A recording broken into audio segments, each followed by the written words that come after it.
Before we start, tell us in the comments where you're watching from and what time it is for you.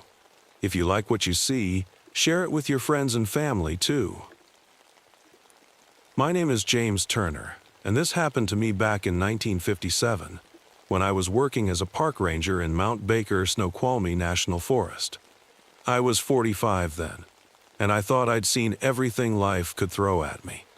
I'd fought in Korea, survived things no man should see, and figured the quiet life of a ranger would help me find some peace. I was wrong. You know how some memories stay so clear in your mind that they could have happened yesterday? This is one of those. Even now, decades later, I can still feel the icy wind on my face and hear those voices in the mist. But I should start at the beginning. I'd been a ranger for about 3 years by then. Most days I'd patrol the trails, help lost hikers, and make sure campers weren't doing anything stupid that might start a forest fire. The work suited me. Being alone in nature helped quiet the memories of Korea that still haunted me at night. That October started like any other. The mountains were wearing their fall colors, and the air had that crisp bite that meant winter wasn't far off. But then, the reports started coming in. First, it was just 2 hikers who never came back to their car. That happens sometimes. People get lost, take a wrong turn, or just aren't prepared for how tough the terrain can be. But then 3 more people vanished the next week, and another 2 after that. Something wasn't right. I'd worked these trails long enough to know when things felt off, and boy did things feel off. The animals were acting strange, the forest was too quiet. Even the birds had gone silent. In all my years in these mountains, I'd never seen anything like it. The other rangers were busy searching the lower trails, but something told me to check higher up. Call it a gut feeling, or maybe it was those instincts I'd picked up in Korea. Whatever it was, it led me to start patrolling the high elevation paths, where the air gets thin and the trees start to give way to bare rock. I didn't know it then, but I was about to face something worse than anything I'd seen in the war. Something that would make me question everything I thought I knew about what's real and what's not. Something that's kept me away from the mountains ever since. This is my story. I've never told it before. Who'd believe me? But I'm getting old now, and I think it's time people knew what's really out there in those mountains. Just maybe don't read this at night. And whatever you do, if you're ever hiking and see a strange mist rolling in, one that seems to whisper, turn around and run. Run as fast as you can.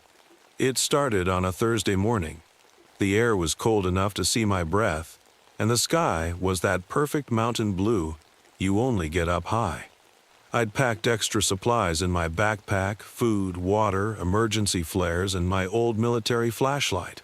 Something told me I'd need them. The first strange thing I noticed was the tracks.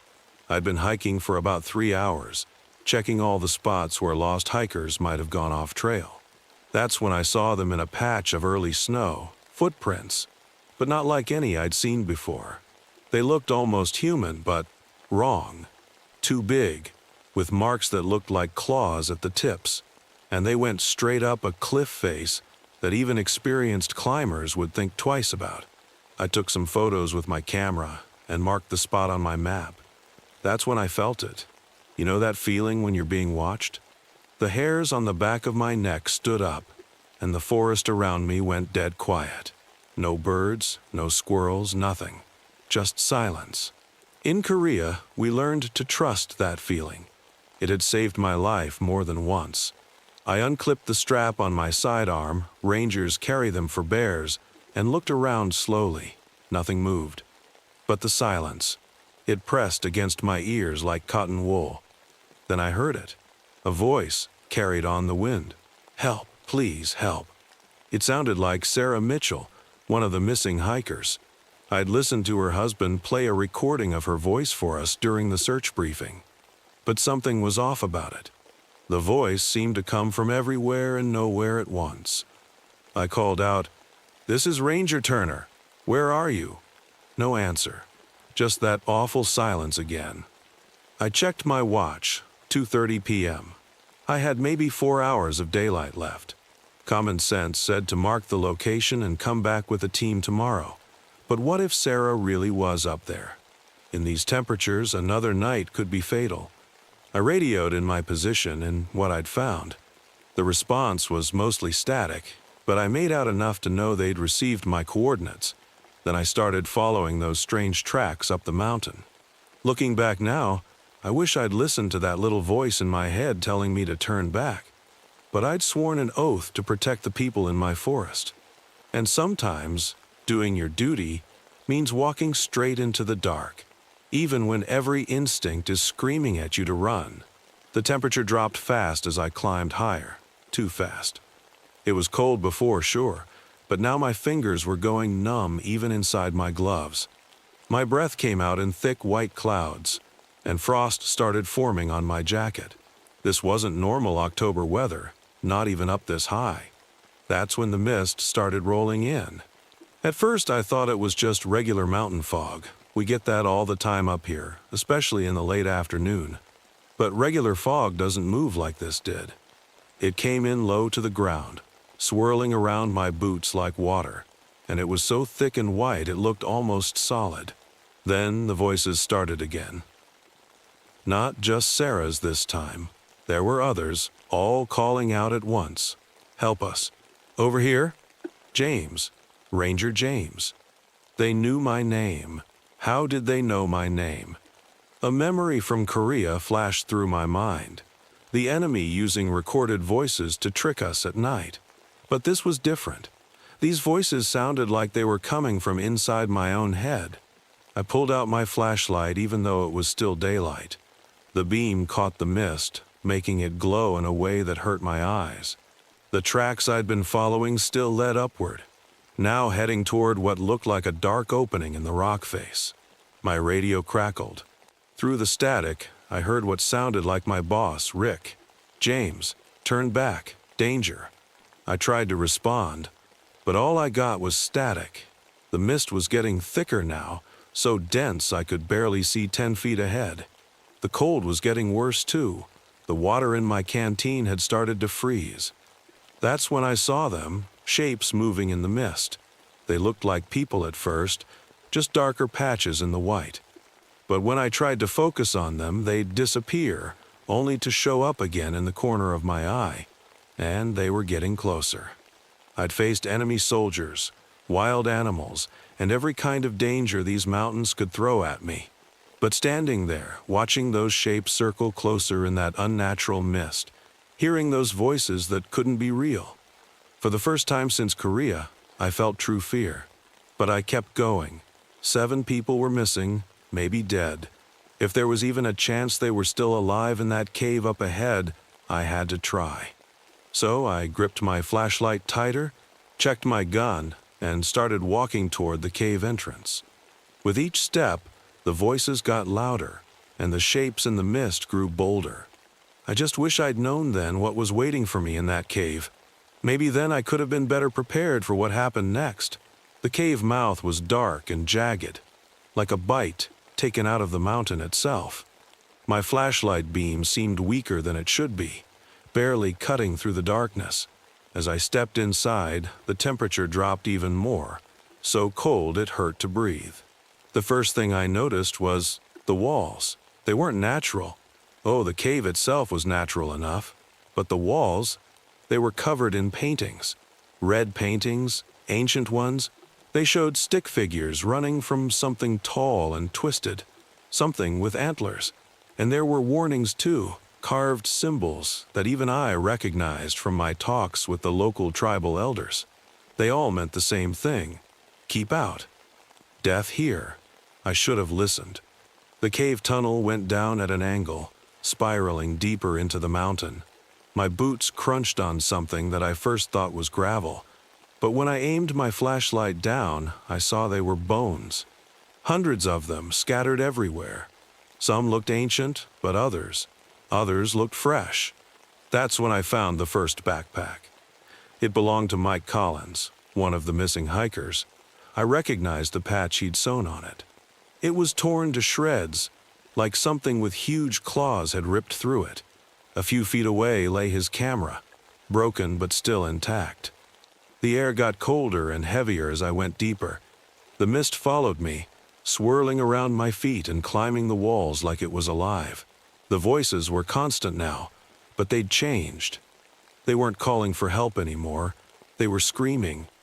My flashlight caught something ahead, a wider chamber. As I entered it, my light beam fell on something that made my blood freeze. There, against the far wall, was a pile of belongings. Clothes, bags, gear, all from the missing hikers. They were arranged in a neat circle, like some kind of sick display. In the center lay a collection of bones, picked clean and arranged in a pattern I didn't want to understand. I'd seen death before, in the war, but this was different. This was older than war, older than civilization. This was pure evil. My radio suddenly burst to life, making me jump.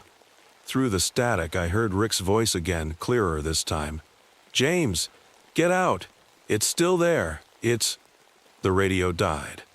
And in the silence that followed, I heard something that turned my insides to ice, the sound of breathing. Heavy, ragged breathing. And it wasn't mine.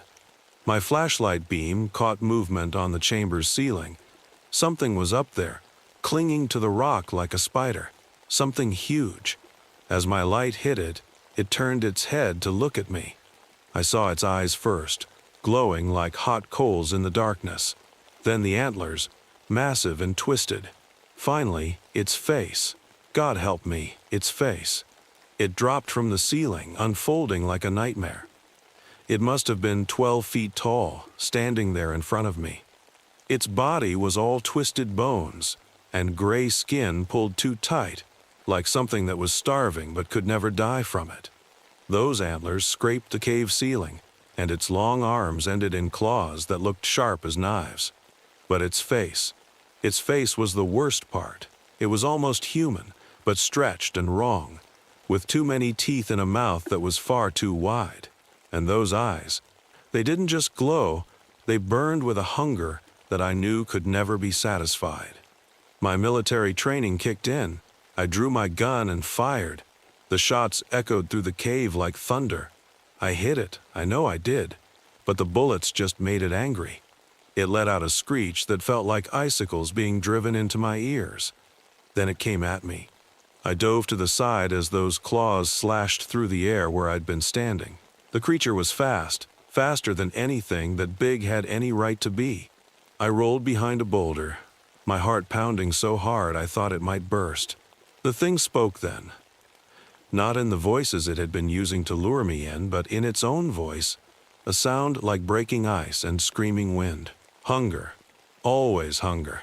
I had one chance. I'd seen the cave ceiling when I came in, lots of loose rock, held up by old supports. If I could just... I waited until it charged again, then fired my remaining bullets at the ceiling supports. The first few shots missed. My hands were shaking too bad, but the last one hit home. The crack of splintering wood was like a gunshot. Rocks started falling, small ones at first, then bigger chunks. The creature looked up, distracted by the falling stones. That's when I ran for it. I didn't get away clean. One of its claws caught my leg as I passed, tearing through my pants and into flesh. The pain was like fire. I stumbled but kept going, half running, half crawling toward the cave entrance. Behind me, I could hear the ceiling coming down, and that awful screeching getting louder and angrier. More rocks were falling now, bigger ones. One hit my shoulder, sending me sprawling. I could hear the creature coming after me, its claws scratching on stone. But then there was a sound like thunder, and the whole cave seemed to shake. The last thing I saw as I made it to the cave mouth was the creature's glowing eyes, filled with hatred and hunger, just before tons of rock came down between us. Its final screech was cut off by the sound of the collapse, and then silence. But I wasn't safe yet. My leg was torn up bad, my shoulder felt broken, and I was still 5 miles from the nearest ranger station, and the sun was setting. What happened next was the longest night of my life. The mist was still there, but different now, thinner, more natural. The voices were gone, but the cold stayed. I couldn't walk properly.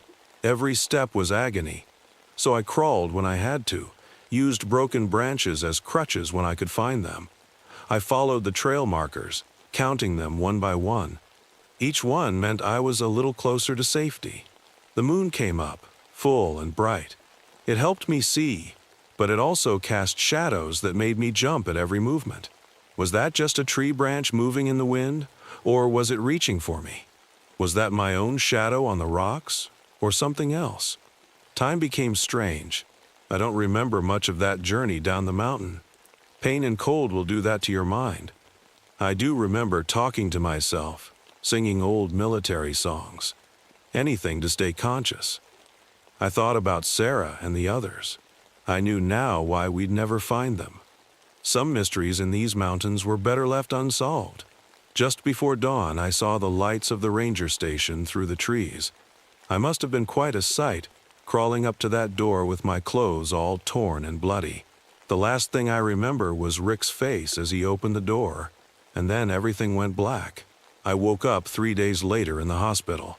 They told me I had hypothermia, 4 broken ribs, a fractured shoulder, and my leg needed 50 stitches. When they asked what happened, I told them I'd fallen down a ravine while checking out a cave. What else could I say? They never found the cave. When a search team went up there later, all they found was a solid rock face. No entrance, no collapse, nothing. Even the tracks were gone. It was like that whole nightmare had never happened. I quit the ranger service as soon as I could walk again. Moved to Arizona where it's hot and dry and there are no forests for miles. I never went back to those mountains. Never went to any mountains again. Sometimes on cold nights, I think I can still hear those voices in the wind. And sometimes, in my dreams, I see those burning eyes staring at me from the darkness.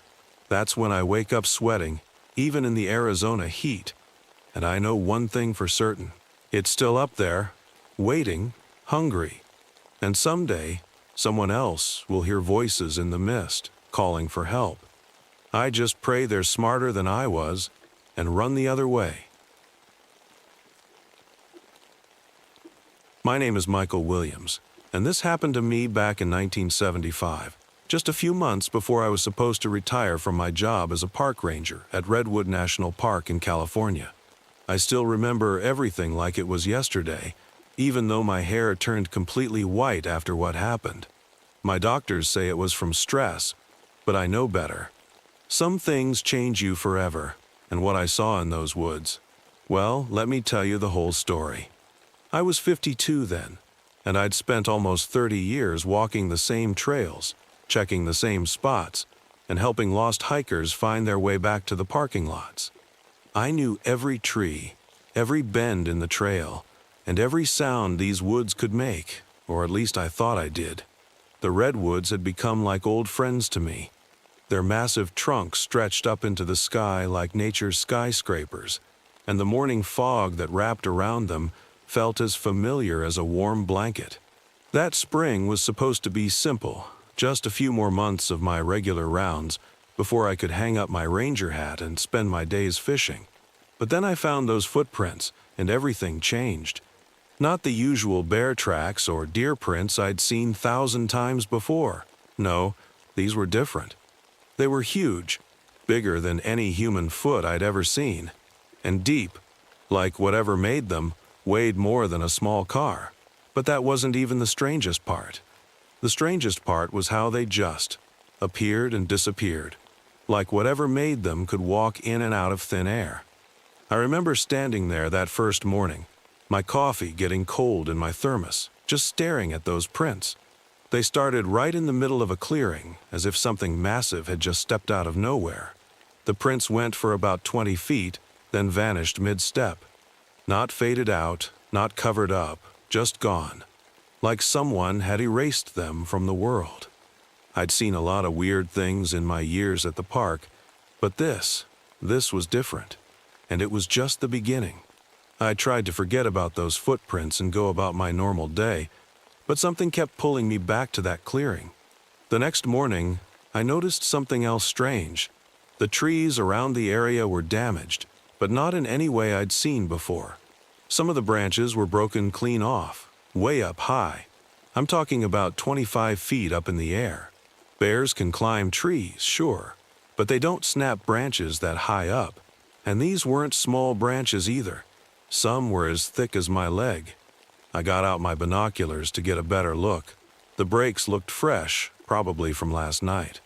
But what caught my eye were these weird marks on the bark, like something had grabbed the tree, but the handprints, if you could call them, that were huge, and they seemed to shimmer somehow, like heat waves rising off hot pavement. That's when I heard it, a sound I still can't quite explain. It was like a deep rumble, but not quite like thunder. More like the sound you hear when you're standing next to a big truck as it starts up, but deeper, and it seemed to come from everywhere and nowhere at the same time. The birds stopped singing. The whole forest went quiet, except for that rumble. I've been in the woods my whole life. I know every animal sound there is to know. But this made the hair on the back of my neck stand up. My hands got sweaty around my binoculars, and I had this feeling, you know the one you get when you're being watched? Only this felt different, like whatever was watching me wasn't just hiding behind a tree, but was somehow all around me. I called into headquarters on my radio, trying to keep my voice steady. "Hey Jenny, has anyone else reported anything unusual in Section 7 lately?" I asked. "Not that I've heard," Jenny replied, her voice crackling through the static. "Why, what are you seeing out there, Mike?" I hesitated. How do you tell someone you think you found footprints that appear from nowhere and trees damaged by something that shouldn't exist? "Just some unusual damage to the trees," I said finally. "Probably nothing, but I'm going to keep an eye on this area." As I walked back to my truck that evening, I kept looking over my shoulder. The sun was setting earlier these days, and the shadows between the trees seemed darker than usual. I'd worked these woods for almost 30 years, but this was the first time they felt, strange to me, unknown. Like somehow, overnight, my familiar old forest had turned into someplace else entirely. The next day, I decided to look around the area more carefully. That's when I found something that made my stomach do a flip. Hidden behind some fallen trees, partly covered by moss and leaves, was an old wooden totem pole. Now, I'd seen plenty of Native American artifacts in my time. Our park has a rich history. But this one was different. It wasn't like the usual totem poles you see in pictures or museums. This one was about my height, and carved into it was a strange figure. It looked like a person, but too tall and big, with long arms that seemed to fade away at the ends. But the weirdest part was its eyes. They were made from some kind of dark stone that seemed to catch the light in impossible ways, like tiny black holes right there in the wood. As I cleared away some of the moss, my fingers brushed against some carvings at the base. They were words, but not in English. I took some photos with my camera and decided to show them to Dr. Sarah Thompson, who works with us sometimes. She knows all about the local tribes and their history. That afternoon, I went to her office at the local community college. When she saw the photos, her face went pale. "Where exactly did you find this?" she asked, her voice shaking a little. She explained that the carvings were in an old Native American language. According to her, they told a story about something the tribes called the Walker Between Worlds, a creature that could step in and out of our world like we step through doorways. The tribes believed it lived in the spaces between moments of time.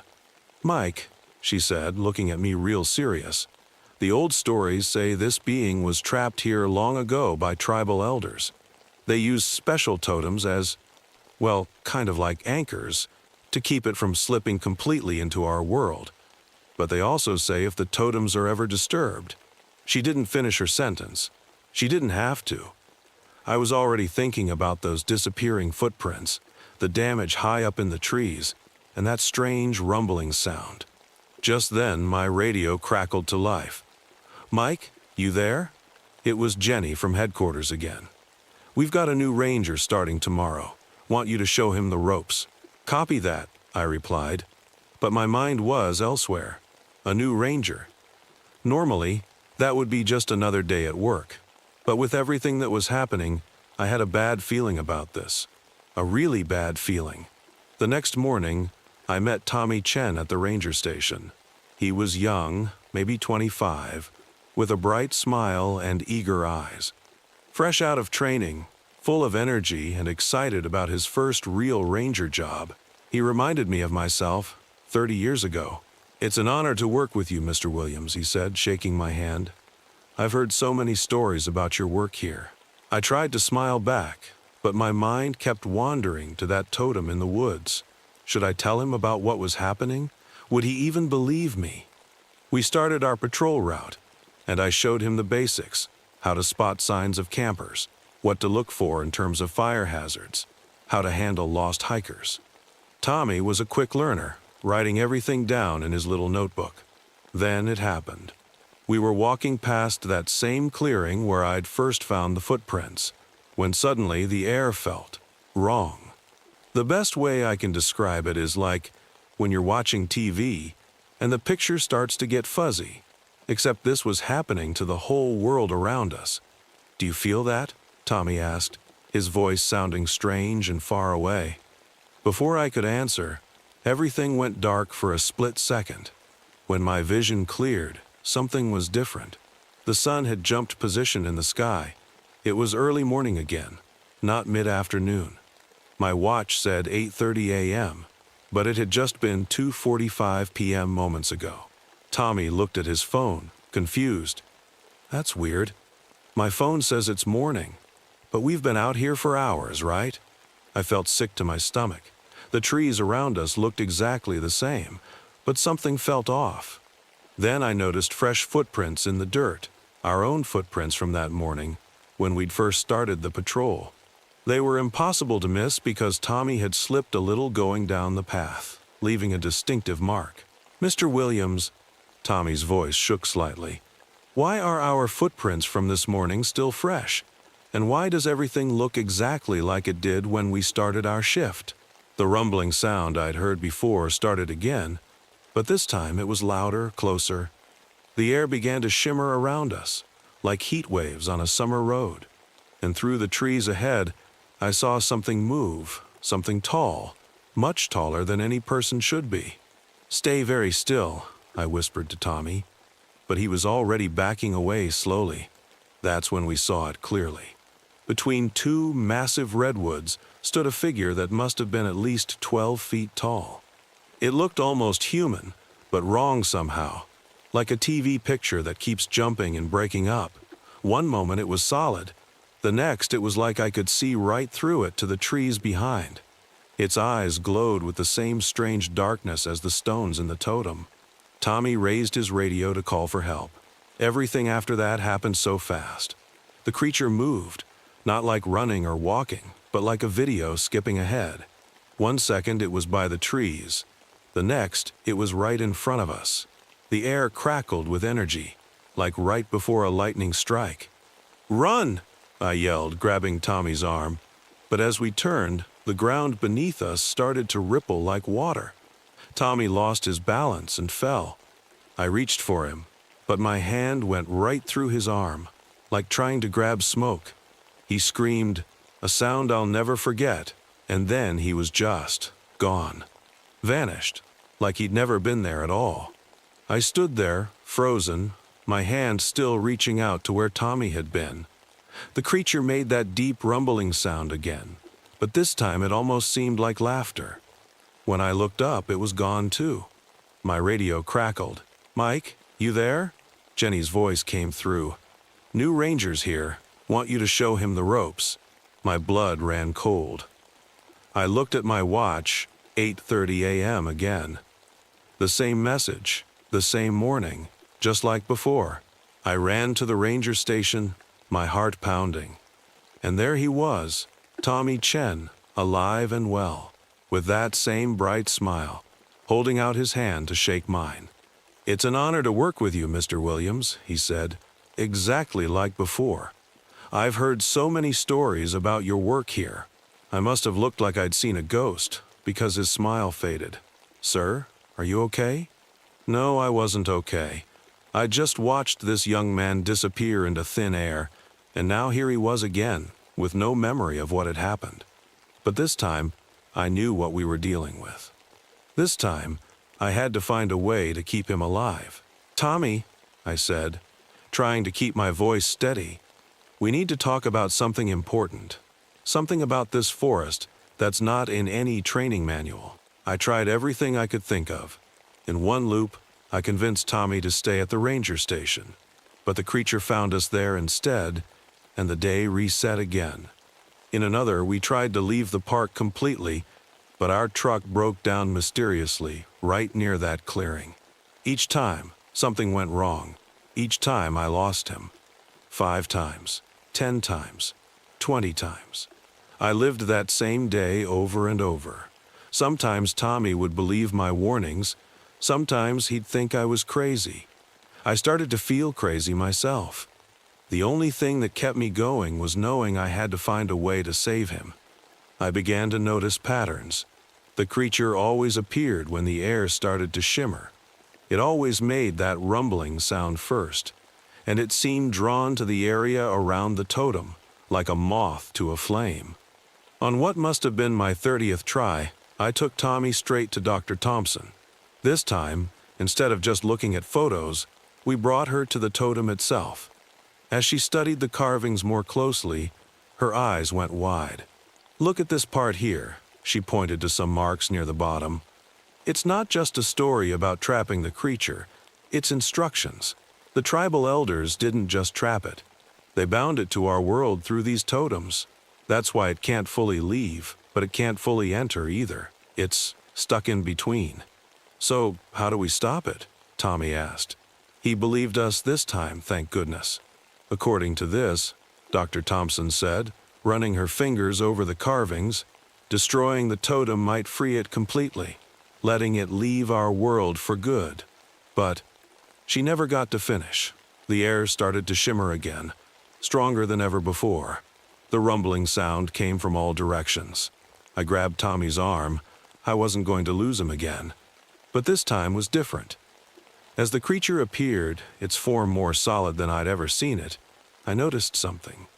Every time it moved, it seemed pulled back toward the totem, like they were connected by an invisible rope. And suddenly, I understood what we had to do. "The totem!" I shouted to Tommy. "We have to break it. It's the only way." Tommy nodded. He reached for the old wood pole, but the creature was faster. With that strange skipping movement, it was suddenly between him and the totem. I watched in horror as its massive hand reached for Tommy, but this time, I was ready. This time, I had a plan. While the creature was focused on Tommy, I ran around behind it. After living this day so many times, I knew exactly where every root and rock was. I didn't trip, I didn't stumble. I had one chance to get this right. "Hey!" I shouted, swinging my heavy flashlight at the totem. The creature's head snapped toward me, its dark eyes glowing with that impossible darkness. It made that horrible rumbling sound, but this time I didn't freeze in fear. I'd heard it too many times now. The creature moved with that jerky, time-skipping motion, but I was already swinging. My flashlight hit the totem hard, and I heard the old wood crack. The creature let out a sound like thunder and wind mixed together. The air around us began to twist and bend like a reflection in a funhouse mirror. "Tommy, run!" I yelled. But he didn't. Instead, that brave kid ran toward me and the totem. Together, we pushed against the old wood pole. The creature reached for us both, its huge hands passing through the air where we'd been just seconds before. Every time it got close, it seemed to get pulled back toward the totem, like a dog on a chain. With one final crack, the totem split in half. A blast of energy knocked us both backward. The air itself seemed to tear open, like someone had ripped a hole in the world. The creature made one last terrible sound, not angry this time, but almost relieved. I watched as it began to fade away, not like before where it would flicker in and out, but slowly, like mist in the morning sun. Its dark eyes met mine for a moment, and I felt something I hadn't expected, a kind of sadness, like it had been trapped here for so long, alone between worlds, unable to fully exist anywhere. Then it was gone, really gone this time. Tommy and I sat there in the dirt, breathing hard, looking at each other like we couldn't believe what had just happened. My hair felt strange on my head, and when I reached up to touch it, I realized it had turned completely white. "Mr. Williams," Tommy said finally, "you saved my life, didn't you? More than once?" I nodded slowly. "More times than I can count. But this time we both made it." That was 5 years ago now. Tommy still works at the park. He's one of our best rangers. Sometimes, on quiet mornings when the fog rolls through the redwoods, we think we can hear a faint rumbling in the distance. The scientists say it's just the wind in the trees, or the earth settling, or a dozen other logical things. But we know better. The creature may be gone, but it left its mark on these woods. Time still acts funny in that clearing sometimes.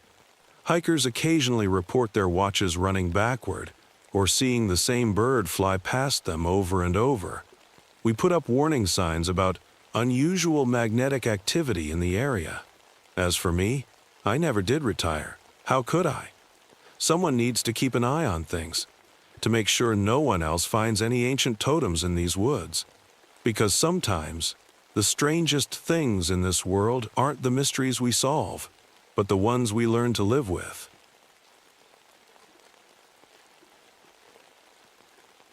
My name is David Cooper, and this happened to me in the summer of 1982. I need to write this down now, while I still can, while the memories are fresh and my hands aren't shaking too badly. People need to know what's down there in Mammoth Cave, what's been living there, waiting in the dark for who knows how long. I've been a cave rescue specialist for 15 years. It's not the kind of job most people think about until they need one. But every year, dozens of people get lost in caves across Kentucky. Usually, it's just inexperienced spelunkers who went in too deep or didn't bring enough supplies. Sometimes it's kids who thought it would be fun to explore. Most of the time, we get them out safe and sound, maybe a little scared and hungry, but alive. That's what I thought this call was going to be, just another rescue.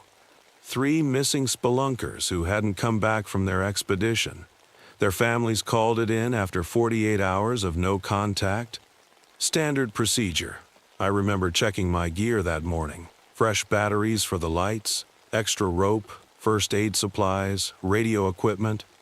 Everything by the book, just like I'd done 100 times before. I wish I had known then what I know now. I would have brought more lights, so many more lights. The local rangers met me at the park entrance. They seemed more worried than usual, which should have been my first warning sign. They showed me a map of where the missing group had planned to explore, but something about it looked wrong. The cave system they'd marked out, I knew these caves like the back of my hand, but this section, it didn't look quite right. When I mentioned this to the rangers, they just shrugged and said the map was the most recent survey they had. I called in my usual team, Mike Phillips, our medical expert, Sarah Chen, who knew more about cave geology than anyone I'd ever met, and Tom Rodriguez, who could squeeze through passages that would make a snake feel claustrophobic. We'd worked together for years. We trusted each other. We were good at what we did. As we geared up at the cave entrance, Sarah pointed out something strange about the rock formations near the entrance. They seemed to form patterns, geometric shapes that didn't look natural.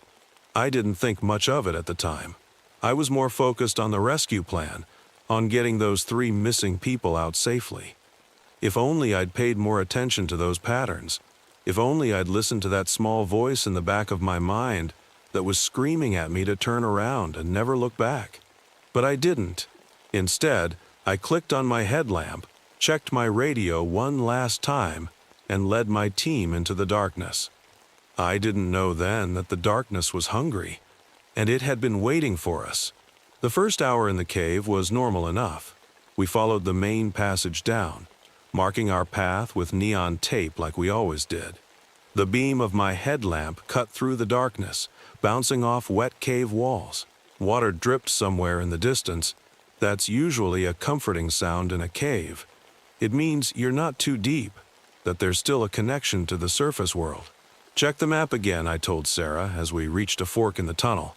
She pulled out the paper, and we all gathered around. Our lights made the map glow slightly, and that's when I noticed something odd. The ink seemed to be shifting. I blinked hard, thinking my eyes were playing tricks on me. They weren't. "David," Sarah whispered, pointing at something on the cave wall. "Look at this." I turned my head, and my light fell on more of those geometric patterns we'd seen at the entrance. But these were different. They looked almost like they were carved into the rock, making perfect squares and triangles that shouldn't exist in nature. And they seemed to go on, disappearing into the darkness beyond our lights. "Have you ever seen anything like this?"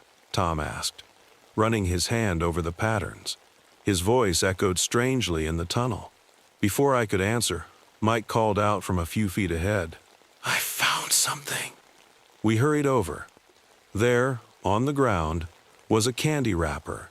It wasn't old and crusty like you usually find in caves. This was fresh. It had to belong to the missing spelunkers. "We're on the right track," I said, trying to sound confident. But something felt wrong. The air was getting colder, and our lights seemed dimmer than they should have been. I checked my headlamp battery. It was full when we started, but the indicator now showed it was already half empty. "Everyone check your lights," I ordered. One by one, they did. Every single light was losing power too fast, way too fast. That's when we heard it, a sound that didn't belong in a cave. It wasn't the drip of water or the squeak of a bat. It was like someone dragging their nails across stone, but far away, then closer, then gone. "Did you?" Tom started to ask. But I held up my hand for silence. In the quiet that followed, I noticed something else. The dripping sound from earlier? It was gone. In fact, there was no sound at all. The cave felt dead silent in a way that made my skin crawl. "Let's keep moving," I said quietly. "Stay close together. No one goes more than arm's length from the group." We moved deeper into the cave, our lights getting weaker with each step. The geometric patterns on the walls seemed to be watching us, and somewhere in the darkness ahead, something scraped against stone again. This time, it sounded closer. We found the first signs of real trouble about 2 hours in. Our lights were so dim now that we had to walk almost shoulder to shoulder to see anything. That's when we spotted a backpack propped against the wall. It belonged to one of the missing spelunkers, a girl named Jenny, according to the ID card inside. "Look at this," Mike said, picking up Jenny's water bottle. It was still full. No one lost in a cave would leave behind water. Never. Tom's light flickered and went out completely. He grabbed a fresh battery from his pack, but when he put it in, nothing happened. "This is impossible," he muttered. "These are brand new batteries." That's when Sarah screamed. I spun around, my weak light barely cutting through the darkness. Sarah was pointing at something on the ceiling, her hand shaking. When I looked up, my blood ran cold. There, perfectly visible despite our failing lights, was a handprint. It was pale white, almost glowing, and at least twice the size of a normal human hand. The fingers were too long, too thin, and they seemed to be pressed into the solid rock, like someone had reached down through the ceiling. "We need to call this in," Mike said, his voice trembling. He pulled out his radio, but all we got was static. Not even the usual cave interference. Just a dead, hungry static that seemed to eat up his voice. That's when we heard the scraping sound again, but this time it came from 3 different directions at once. And mixed in with it was something worse, a sound like whispering, but in a language that made my teeth hurt just hearing it. "Run," I said quietly, then louder. "Run!" We took off down the tunnel, our dying lights bouncing crazily off the walls. The geometric patterns seemed to be moving now, spinning and twisting as we passed them. The whispering got louder, and with it came a sound like bare feet slapping against stone, moving impossibly fast. Sarah was in the lead, then Tom, then Mike. I brought up the rear, trying to keep everyone together. Our lights were almost completely dead now, giving off no more light than candles. "There's a chamber ahead," Sarah called out. "We can." Her voice cut off suddenly. 1 second she was there, and the next, nothing. No scream, no sound of falling. She was just gone. "Sarah!" I yelled. "Sarah!" The only answer was that terrible whispering. Closer now. Much closer.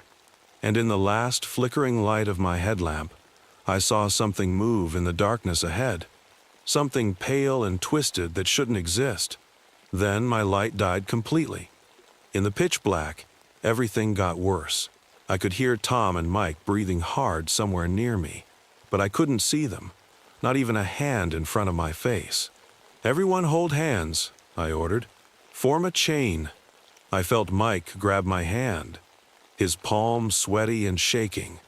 But when he reached for Tom, "I can't find him," Mike's voice cracked with panic. "Tom? Tom!" The whispering started again, but this time it was all around us. And now I could almost understand what it was saying. Almost. I didn't want to understand it. Some part of my brain knew that understanding those words would drive me crazy. We backed up against what I hoped was a wall. My free hand found one of those geometric patterns carved into the rock, but now I could feel them moving under my fingers, like the stone itself was breathing. "David," Mike whispered, squeezing my hand so hard it hurt. "There's something in here with us." He was right. Even in the total darkness, I could sense movement. The air got colder in waves, like something was passing back and forth in front of us. The scraping sounds came from everywhere now. Then Mike screamed. His hand was ripped from mine with such force that I fell forward. I heard him yell once more, far away, like he was being dragged down a long tunnel in just seconds. Then silence. I was alone in the dark. My hands shook as I pulled out my emergency matches. I had to see. I had to know what was in here with me. I struck one match, and in that tiny flicker of light, I saw them. They were everywhere. Pale, twisted things that looked almost human, but wrong in every way. Their skin was white as cave mushrooms, stretched too tight over too many bones. They had no eyes, just smooth skin where eyes should be. Their mouths, God, their mouths were full of teeth, like needle points. As soon as they saw the matchlight, they screamed. It was a sound like metal grinding on metal. They moved so fast, running on all fours up the walls, across the ceiling, getting closer. The match went out. In the dark, one of them touched my shoulder with fingers that felt like ice. Another brushed against my back. They were playing with me, like cats playing with a mouse. That's when my hand found something on the ground, a flashlight, one of the missing spelunker's lights. I grabbed it, clicked it on, and in its weak beam, I saw something that made me forget all about the creatures. There, in a chamber ahead, was what they'd been hiding, what they'd been doing here all along. And suddenly I knew why people had been disappearing in these caves for centuries. The chamber was huge, bigger than a football field. My weak flashlight barely showed the whole thing, but what I could see made me sick to my stomach. There were cages, dozens of them, made from twisted cave rock and metal from old equipment. And in those cages, people, some alive, some not. They were being kept like animals in a farm. No, worse than animals. I saw Sarah in one of the cages. She was alive but curled up in a ball, shaking. In another cage, I spotted one of the missing spelunkers, Jenny, the one whose backpack we'd found. She looked like she'd been there for days. Next to her cage was Tom, unconscious but breathing. "Sarah," I whispered as loud as I dared. "Sarah, it's David." She looked up, her eyes wide with terror. David. They're farming us, she said in a voice that barely sounded human anymore. Like cattle, They take one every few days. I saw what they did to Mike. I forced myself not to look where she was pointing. I had to focus on getting them out. The creatures had taken everything that went missing in these caves. Not just people, but their equipment too. There were piles of old mining tools, rusty carabiners, bits of rope, and something else that gave me an idea: old dynamite for mining operations. Lots of it. That's when I saw the worst thing. On the walls were marks, thousands of marks. Each one, I realized, was a count, a record of everyone they'd taken. The marks went back centuries. A scraping sound behind me. They were coming back. I had minutes, maybe seconds, but I knew what I had to do. These things had been feeding on people for hundreds of years. They'd keep doing it unless someone stopped them. The dynamite was old, but maybe it would still work. Maybe I could bring this whole place down.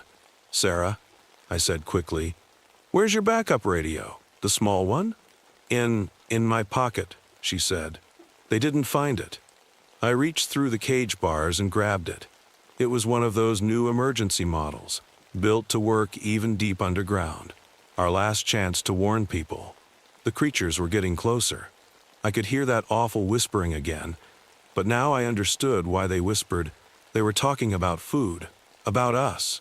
I started grabbing sticks of dynamite. My hands were shaking as I worked. I'd learned about explosives during my rescue training. Sometimes you need them to clear blocked passages. I knew how to set them up. I just hoped these old sticks would still work. "David," Sarah whispered urgently. "David, they're coming." I could hear them too, that awful scraping, getting closer and closer. I ran from pillar to pillar in the chamber, placing dynamite at the main support points. If I did this right, the whole place would come down. I grabbed Sarah's radio and spoke quickly. "This is David Cooper. If anyone can hear this, stay out of the new section of Mammoth Cave. Seal it off. There's something down here. Something that's been taking people for centuries.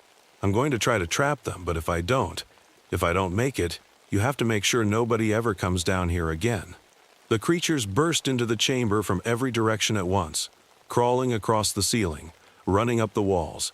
Moving so fast they were just pale blurs in my flashlight beam. Their teeth glinted in the weak light. "Close your eyes," I yelled to Sarah and the others. "Don't watch." I struck my last match and lit the fuse of the main dynamite charge.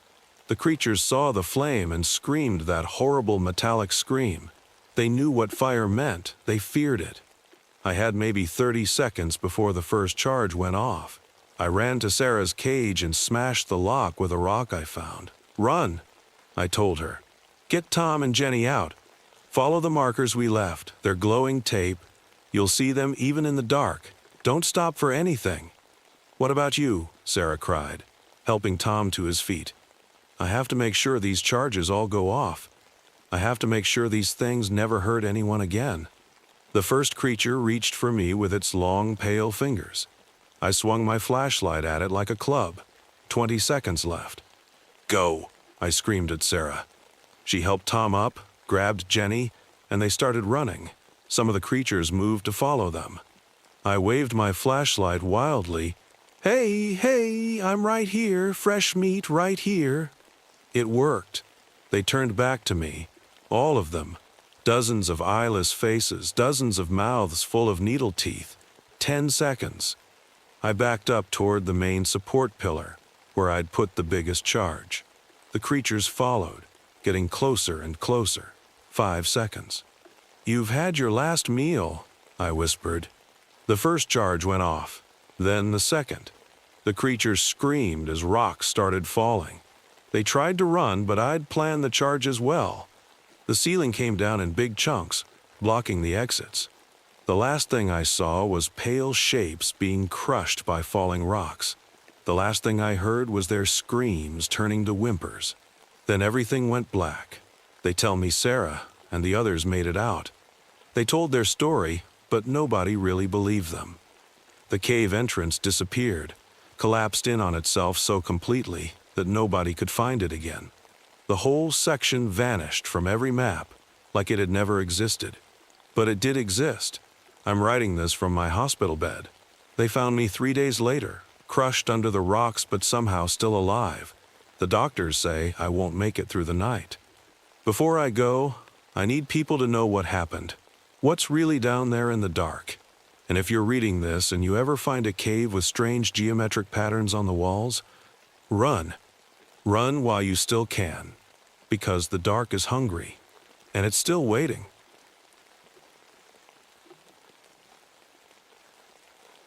My name is Robert Martinez, but everyone calls me Bob. This happened to me back in 1963, when I was working as a ranger in Ozark National Forest, Arkansas. I was 38 then, and I thought I knew everything there was to know about the forest and its animals. Boy, was I wrong. I've been tracking animals since I was a kid, learned it from my grandfather who came from Mexico. He taught me how to read signs in the dirt, follow trails, and understand animal behavior. That knowledge helped me become one of the best rangers in the area. But nothing, and I mean nothing, could have prepared me for what happened during that blood moon. It started like any other autumn day in the Ozarks. The leaves were turning golden and red, creating a beautiful carpet on the forest floor. The air was getting cooler, and you could smell winter coming. I was doing my usual rounds, checking on the hiking trails and making sure no campers were breaking any rules. That's when I first noticed something wasn't right. The forest was too quiet. Usually you'd hear squirrels chattering, birds singing, and all sorts of little creatures moving around. But that day, it was like someone had pressed a mute button on the whole forest. Even the wind seemed afraid to whistle through the trees. I remember looking up at the sky and seeing the moon starting to show, even though it was still afternoon. It was huge and had this weird reddish color to it. Later, I learned it was going to be what they call a blood moon, something that doesn't happen very often. If I had known what that meant back then, maybe I would have called in sick that day. But I didn't know. I was just a ranger doing his job, thinking it was going to be another normal day in the forest. How wrong I was. What happened next would change my life forever and make me question everything I thought I knew about nature and the creatures that live in our woods. The first real sign that something was wrong came when I got a call from old Jim Parker's farm. Jim had been raising cattle in the area for over 40 years, and he wasn't the type to panic over nothing. His voice was shaking when he called the ranger station that morning. "Bob," he said, "you need to come see this. Something's got to my cattle, and it ain't like anything I've seen before." I drove out to Jim's place, bumping along the dirt road in my ranger truck. The moment I pulled up to his pasture, my stomach turned. 3 of his cows lay dead in the field, but it wasn't like normal wolf or mountain lion attacks I'd seen hundreds of times before. These cows looked like they'd been torn apart by something much bigger and much stronger. What really got my attention were the tracks around the bodies. Wolf prints, yes, but not normal ones. Some were huge, bigger than any wolf print I'd ever seen. And there was something else. Some of the prints looked almost human-like, but that couldn't be right. I took out my notebook and started making sketches, trying to make sense of what I was seeing. "Jim," I asked, keeping my voice steady even though my heart was racing, "have you been hearing any strange noises at night? Anything unusual?" The old farmer pulled his hat off and wiped his forehead. "Last few nights, the wolves have been howling more than usual. But it's different, Bob. It's like they're singing almost. And sometimes, I swear I hear something answering them from deep in the forest. Something that sounds bigger." I nodded slowly, looking at the strange tracks again. The hair on the back of my neck stood up as a cold breeze blew across the pasture. The red moon was getting fuller in the sky, even though it was barely past noon. Something in my gut told me this was just the beginning, and things were about to get much worse. I spent the next 2 days checking other farms in the area. 5 more cattle had been killed in the same strange way. Each time I found those weird tracks, normal wolf prints mixed with those huge ones that gave me the creeps. I couldn't explain it, and that bothered me more than anything. In 20 years of tracking, I'd never been stumped like this. That's when I met Sarah Blackhawk.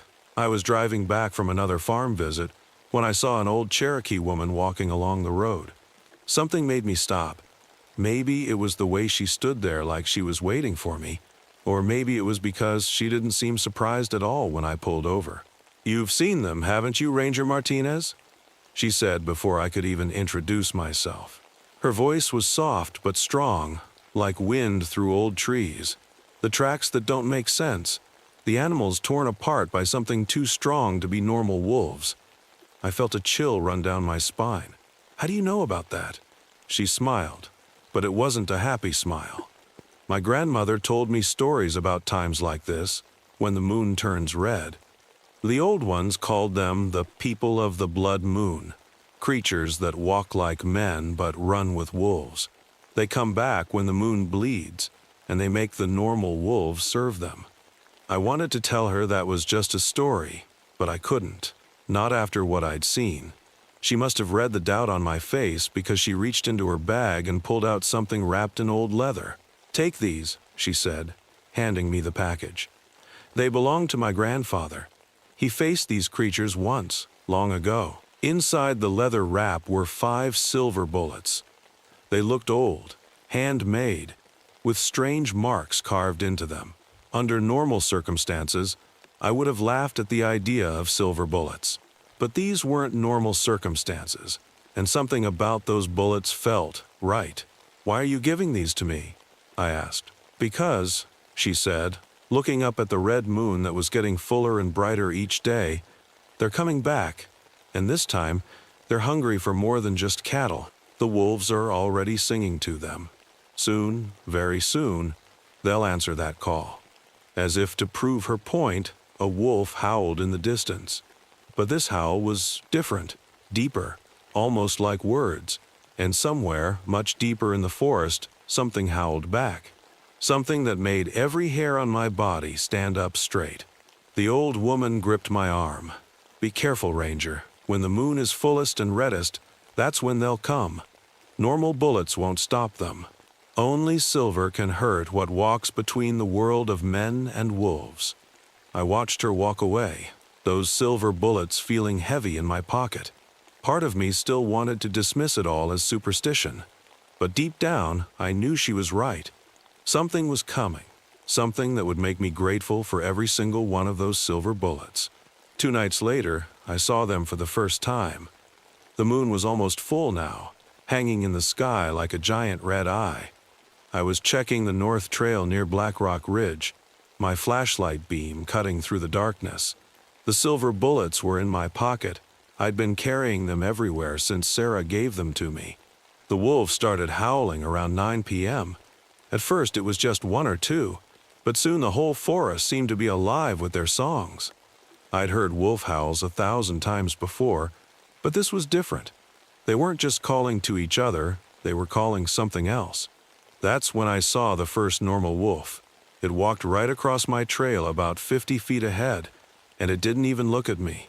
That's not normal wolf behavior at all. Then another came, and another. Soon, there were at least 12 wolves, all walking in the same direction like they were headed to a meeting. My common sense told me to leave, to get in my truck and drive away. But I couldn't. I had to know what was happening, so I followed them, staying far enough back that they wouldn't notice me. They led me to an old clearing I knew well, a place where hikers sometimes camped. What I saw there will stay with me until the day I die. Standing in the middle of the clearing were 3 creatures that looked like wolves, but they were standing on 2 legs like men. They were huge, at least 8 feet tall, with muscles rippling under their dark fur. Their faces were wolf-like, but their eyes glowed red like the moon above, and they had an intelligence in them that no normal wolf could have. The regular wolves gathered around these creatures like soldiers around their commanders. One of the wolf men threw back its head and let out a howl that shook the leaves off the trees. It wasn't just loud, it had words in it, words I couldn't understand but could feel in my bones. I was frozen in place, watching from behind a big oak tree. I should have been terrified, but somehow I managed to pull out my phone and take a few pictures. I knew nobody would believe this without proof. That's when I made my mistake. In the dark, I forgot about the flash. The moment that flash went off, every head in that clearing turned toward me. The normal wolf's eyes glowed yellow in the darkness, but the wolf men's eyes blazed like fire. One of them pointed at me with a clawed hand and made a sound that was half growl, half word. I ran. I ran faster than I've ever run in my life. Behind me, I could hear them coming. The thunder of huge feet, the crash of branches breaking, and the panting of the normal wolves. They were hunting me now, and they were getting closer. I could feel their hot breath on the back of my neck. My truck was parked about a quarter-mile away. I'd never make it at this rate. Up ahead, I saw my only chance, the old fire tower. It was steel, 3 stories high, with a small room at the top, if I could just make it there. I hit the tower's metal stairs running. My boots clanged on each step as I raced upward, taking them 2 at a time. Behind me, I could hear the wolves and their massive leaders getting closer. The whole tower shook as something big slammed into it. I made it to the top level and pulled the trap door shut behind me, sliding the heavy metal bolt into place. The observation room was small, maybe 10 feet square, with windows on all sides. I dropped to the floor trying to catch my breath, my heart pounding so hard I thought it might burst. Bang! The whole tower shuddered. I crawled to one of the windows and looked down. What I saw made my blood run cold. The 3 wolfmen were taking turns throwing themselves at the tower's base. The metal groaned with each hit. The regular wolves had formed a circle around the tower, like a furry fence. Their eyes glowed in the red moonlight as they looked up at me. The biggest wolfman stepped back and did something I'll never forget. It spoke. The sound was like gravel in a blender, but the words were clear enough. "Come down, Ranger. You've seen too much." I pulled out my regular pistol, but Sarah's warning rang in my ears. Normal bullets wouldn't work. I reached for the silver bullets in my pocket with shaking hands. There were only 5 of them. I'd have to make each shot count. The creatures kept attacking the tower all through the night. Sometimes they'd climb partway up, their claws screeching against the metal. I'd fire a warning shot with my regular gun, and they'd drop back down. They were smart. They were testing the tower's strength, looking for weak spots. Around midnight, one of them found the electrical box at the base. With one swipe of its massive claws, it tore it open. The lights in my little room went dark. Now the only light came from the blood moon above and those glowing eyes below. I tried calling for help on my radio, but all I got was static. Somehow, they were blocking the signal. I was completely alone. Hours passed like this. The temperature dropped, and my breath came out in white puffs. The wolves howled constantly now, a sound that drilled into my brain. The wolfmen took turns watching me, speaking to each other in their strange language. Then, just before dawn, they got tired of waiting. The largest one, their leader I guess, let out a howl that shook the whole forest. All 3 of them started climbing at once, while the regular wolves went crazy below. The tower swayed dangerously. Metal screamed as their claws tore into it. They were coming up all sides. There was no way I could watch them all. I loaded the silver bullets with trembling fingers, knowing the next few minutes would decide if I lived or died. The first wolfman crashed through one of the windows, sending glass everywhere. He was even bigger up close, his red eyes blazing with hunger and hatred. I fired my first silver bullet, hitting him in the chest. The creature let out a scream that was almost human, then fell backward out the window. The second one came through the roof, ripping the metal like it was paper. I got him with my second bullet. He dissolved into black smoke right before my eyes. But the leader, the biggest one, he was smarter. He waited until I was distracted by the others. Then he burst through the floor where the trapdoor was, catching me from below. His clawed hand grabbed my left arm, and I felt pain like hot knives shooting through my body. I could smell his breath, like rotten meat and something burning. His teeth were inches from my face. "Your kind has hunted us for too long," he growled. "Now we hunt you." With my arm in agony and my vision going dark from the pain, I somehow managed to press my gun against his chest. "Not today," I said, and pulled the trigger. The silver bullet hit him point blank. He howled, a sound so loud it shattered every remaining window in the tower. His grip on my arm tightened even more, and as he fell backward, he took my arm with him. I screamed as I felt it tear away, but I stayed conscious just long enough to see him disappear into black smoke like the others. Below, the normal wolves scattered into the forest, their howls turning from threatening to frightened. The red moon was setting, and the first light of dawn was turning the sky pink. I don't remember much after that. I woke up in the hospital 3 days later. The doctors said a hiker found me in the tower, bleeding badly. They told me I was lucky to be alive, though they couldn't save my arm. Nobody believed my story, of course. They blamed it on a bear attack. The pictures I took that night somehow got erased from my phone. Just static and darkness remained. The only proof I had was the 2 silver bullets left in my pocket, and the strange claw marks all over the tower that no one could explain. It took me 6 months to recover enough to go back to work. Some folks thought I'd quit, but the forest was my home. I wasn't going to let fear drive me away. Still, I never patrolled alone at night after that, and I always kept my eyes on the moon. About a year later, I found something that proved I wasn't crazy. I was checking out a new trail area when I discovered a cave hidden behind some thick bushes. Inside, the walls were covered with paintings, old ones, really old ones. They showed people turning into wolves, standing upright like the creatures I'd fought. There were pictures of the red moon, and warriors holding shiny weapons that looked a lot like those silver bullets. I went looking for Sarah Blackhawk to tell her what I'd found, but nobody in the Cherokee community seemed to know her. It was like she had disappeared just like those creatures did. These days, I'm retired from the ranger service. My grandkids love to visit and ask me to tell them stories about my adventures in the forest. I tell them about bears and deer, about lost hikers I helped find, about forest fires I helped put out, but I keep this story to myself mostly. Sometimes, though, on nights when the moon looks a little too red, I hear wolves howling in the distance. And sometimes, if I listen really carefully, I hear something howling back, something bigger, something that walks like a man but runs with wolves. I keep 1 silver bullet on my bedside table, just in case, because I know they're still out there, waiting for the next blood moon. And I know that somewhere in the Ozark forest, there are more caves with more paintings, telling stories of other rangers, other hunters, who faced these creatures before me.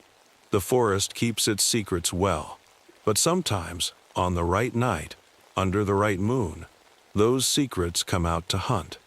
And all we can do is be ready, be brave, and remember that not all wolves walk on 4 legs.